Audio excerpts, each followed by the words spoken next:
The CMA details their concerns over Xbox's acquisition of Activision Blizzard, and Xbox responds.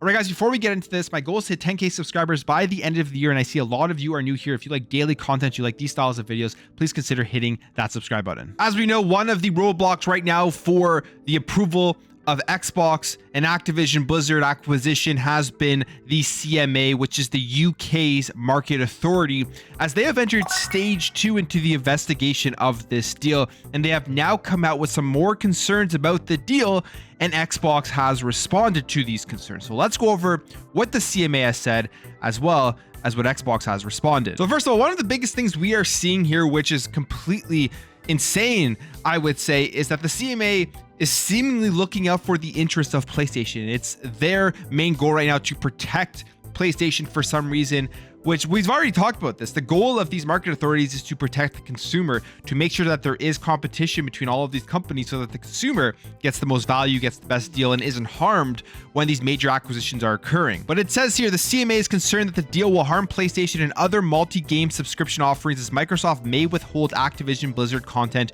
from them, specifically saying there is a realistic prospect of a substantial lessening of competition in gaming consoles, multi-game subscription services, and cloud gaming services. The CMA is concerned that having full control over this powerful catalog, especially in light of Microsoft's already strong position in gaming consoles, operating systems, and cloud infrastructure, could result in Microsoft harming consumers by impairing Sony's, Microsoft's closest gaming rival, ability to compete, as well as that of their existing rivals and potential new entrants who could otherwise bring healthy competition through innovative multi-game subscriptions and cloud gaming services. Now, there are a couple of things here. First of all, they specifically mention how this is going to impair Sony's ability to compete, something that Sony has reiterated multiple times, going to these market authorities, complaining that they're not going to be able to compete going forward.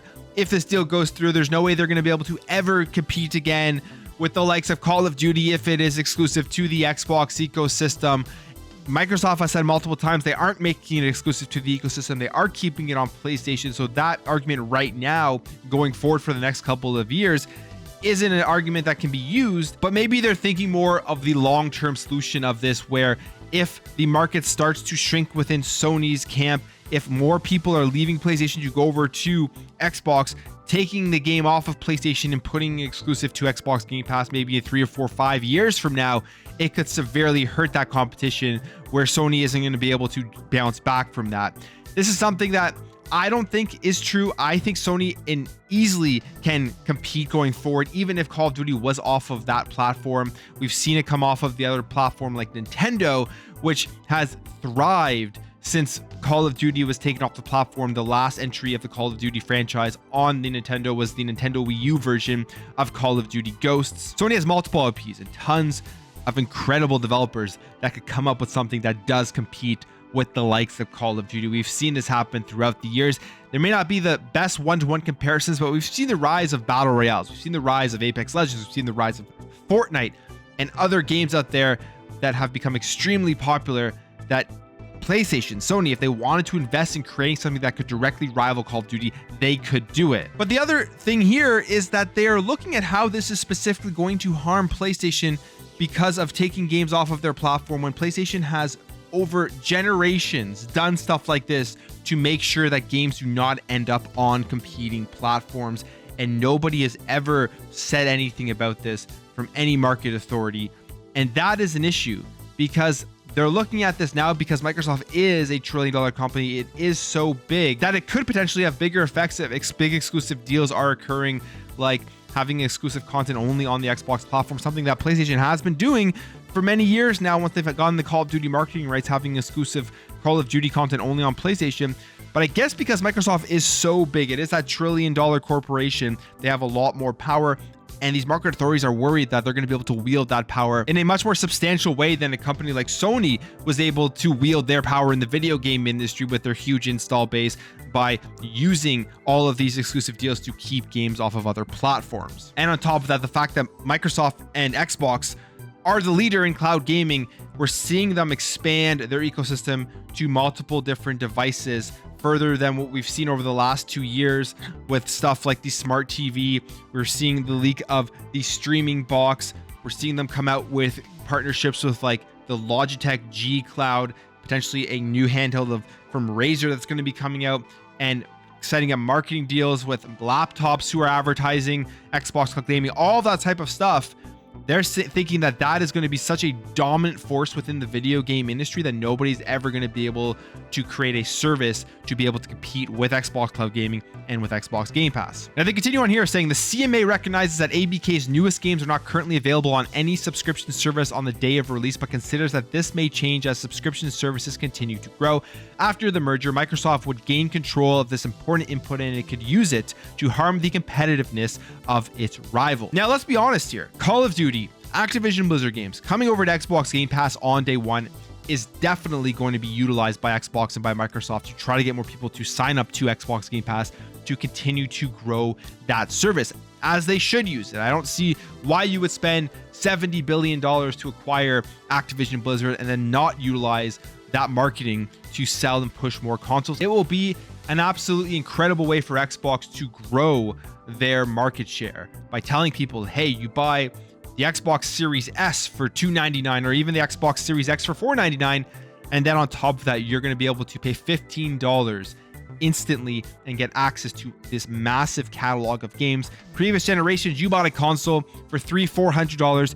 You had to buy the full price game on top of that. But again, that's not stopping competition. That's not stopping other companies like PlayStation, who's already starting to adjust with their PlayStation Plus tiers. If you don't think PlayStation is going to be spending millions and millions and millions of dollars in order to get games into their PlayStation Plus subscription service and keep it off of other subscription services, then I think you're just crazy, because they're going to be doing the exact same thing. There are definitely tons of games that PlayStation can utilize in order to get people over to their subscription service and continue to compete. I mean, it's right there in front of them. Sony has all of their big first-party IPs that are very popular. Yes, it is a small percentage of what sells PlayStations, as third parties are significantly bigger in terms of sales and in terms of revenues that PlayStation brings in.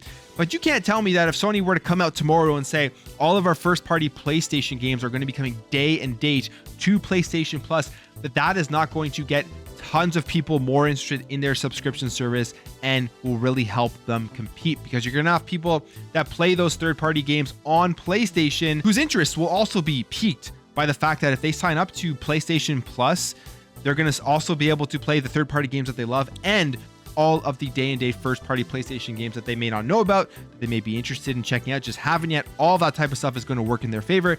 They have the ability to compete. So I don't buy it at all that PlayStation is going to be hindered in any way when Xbox gets Activision Blizzard. Now, specifically, Microsoft says here that these unsupported theories of harm are not sufficient to justify a reference to Phase 2.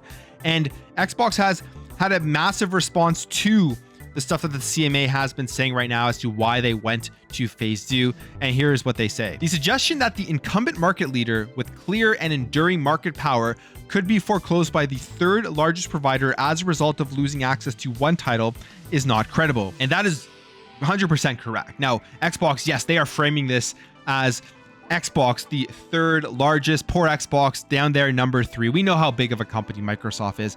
I think in due time, by the end of this generation, Xbox is going to be surpassing companies. They're going to be ahead of PlayStation. They're going to be making more money. They're going to be a larger gaming corporation, larger gaming company than PlayStation, because of the likes of these deals that they are doing. That is the goal at the end of the day, whether you want to believe it or not. Xbox is trying to become the leader in the video game industry. And I don't think it's harmful if they get there. I don't think that is a bad thing. These other companies are just going to have to compete harder to keep up with Xbox, and that is a good thing for the customer and for the consumer. They say here, the PlayStation gamer base would remain significantly larger than Xbox. And that would be the case. There's still going to be a large install base of PlayStation when you look specifically at the console install base. Now, this isn't, I don't think, comparing the fact that the ecosystem for Xbox, I think, is going to be much bigger than PlayStation's when it's all said and done, because they're giving you access to play these games everywhere. It really doesn't matter where you're playing. Obviously not on PlayStation, obviously not on Nintendo, but if Nintendo and PlayStation would have Game Pass on their platforms, you'd be able to play there too. So when you're looking specifically at the console, yes, I don't think Xbox is going to catch PlayStation in terms of an install base. I mean, PlayStation is more popular around the world. Xbox is very popular in North America, and that's where they sell the majority of their consoles. So it's going to be hard for them because of the factors of Japan, of the Asian markets where PlayStation really does dominate. And they go on here and they say, in short, Sony is not vulnerable to a hypothetical foreclosure strategy, and the referral decision incorrectly relies on self-serving statements by Sony, which significantly exaggerate the importance of Call of Duty to it and neglect to account for Sony's clear ability to competitively respond. And yes, I think that is a very good statement from Microsoft, because that's all it is. I mean, I don't know how these market authorities aren't seeing through the fact that it's literally just Sony looking out for themselves, looking out for their company.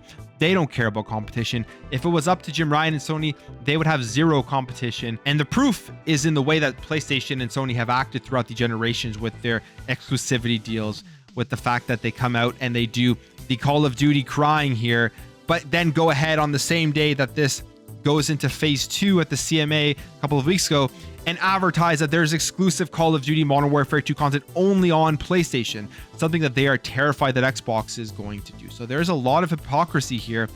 And if the market authorities just looked into that, I feel like they would come to the same conclusion that this is just an absolutely absurd argument that PlayStation is pushing forward with the Call of Duty argument. Continue here saying, while Sony may not welcome increased competition, it has the ability to adapt and compete. Gamers will ultimately benefit from this increased competition and choice. And should any consumers decide to switch from gaming platform that does not give them a choice as to how to pay for new games, PlayStation, and to one that does, Xbox, then that is the sort of consumer switching behavior that the CMA should consider welfare enhancing and indeed encourage.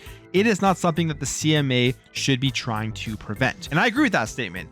Yes, I make Xbox videos. I make videos positive about Xbox right now because what they are doing for the consumer as a $1 trillion corporation that couldn't care less as you as an individual, what they are doing with their power and their money, I think personally right now for gamers is a good thing. They're providing more value. They're providing more choice. They're making it less expensive to play incredible games anywhere you want to play them. And I've always thought that that was a good thing. Now, if they change their model, they go back to what PlayStation is doing right now, I won't be as positive on Xbox. And what they're saying here to the CMA essentially is you're going from a very closed ecosystem where you're being forced to overspend for stuff. You really have no choice when you're on PlayStation, to Xbox, which is literally saying pay $15 a month, play these games wherever you want. We're not going to lock our first party games to a single platform in terms of the console. And you're going to be able to experience stuff that you probably wouldn't have been able to experience if it wasn't for the Xbox ecosystem. They aren't forcing you to go out and spend thousands of dollars on a PC or even a couple of $100s on a console.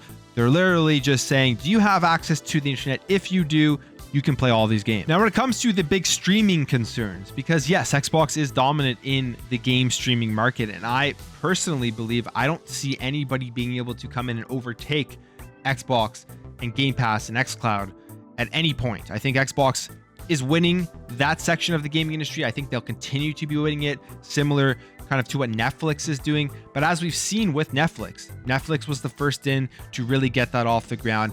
They've grown so much, but there's tons of competition right now. So I think Xbox will be the leader, but I do believe there will be tons of competition that people are going to be interested in.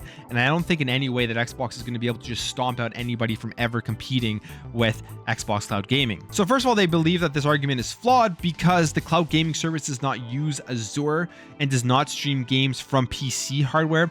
They say here there is no advantage. Indeed, Xbox considers that it faces a number of significant disadvantages as compared to rival providers of infrastructure for game streaming. Consumer adoption of cloud gaming remains low.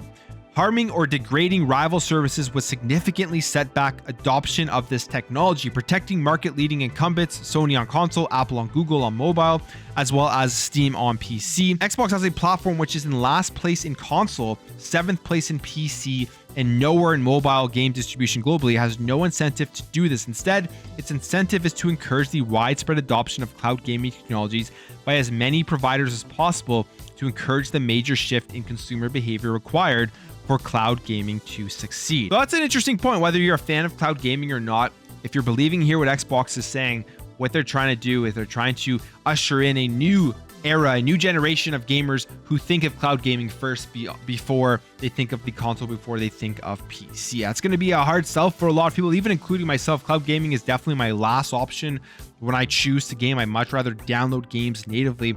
But what they want to do, from what they're saying here, is they want to create the streaming market similar to what happened with TV and movie streaming, where there is just tons of competitors in that space, and it is the main way that people are gaming. And honestly, I do foresee that happening in the future. You see the convenience of cloud gaming once internet connections around the world become good enough for everybody to be able to jump in and play games anytime. I think that will be the main way that people do game. But the issue right now, why everyone's looking at Xbox and their ecosystem as such a dominant market leader when it comes to cloud gaming, is because there is no competition. You look at Stadia, they just closed down. They weren't able to break in. And I don't think it has anything to do with Microsoft. I think they just had a failed business where they didn't utilize it properly. They didn't advertise it enough. They didn't have enough value for the consumer to get into it. And we clearly saw with their infrastructure from Google Stadia that they had great infrastructure. The streaming, the quality, all that stuff was good. It just didn't have enough enticing value for the consumer to want to go and sign up to Google Stadia, and they went ahead and shut it down. But there are still other platforms out there. There's still rivals, Nvidia GeForce Now, Amazon Luna, and believe it or not, PlayStation Now or PlayStation Plus's subscription tier, where you have that streaming option in the highest tier. So there are those competitors. They have to invest in that infrastructure. They have to invest in that side of their business if they want to continue to grow and to compete with the likes of Xbox Cloud Gaming.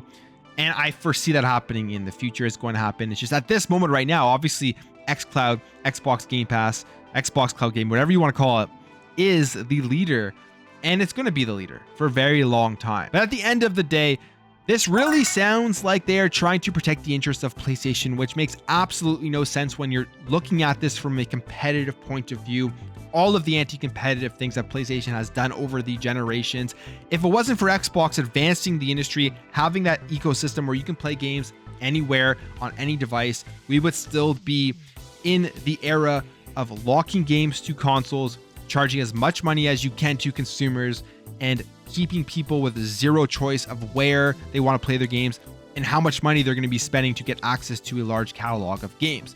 And this is why when they look at these things, it's actually pretty crazy that they don't see the fact that Xbox has created more competition this generation and more value to the customers, which in turn is going to lead to all of these other companies having to try and keep up, which will just give more competition and more value at the end of the day as we go through this generation and into further generations. But that's it for me, guys. What are your thoughts on these concerns from the CMA and Xbox's response? If you enjoyed this video, make sure to hit that thumbs up button. If you're new here, you liked what you saw, consider hitting that subscribe button. Thank you all for watching.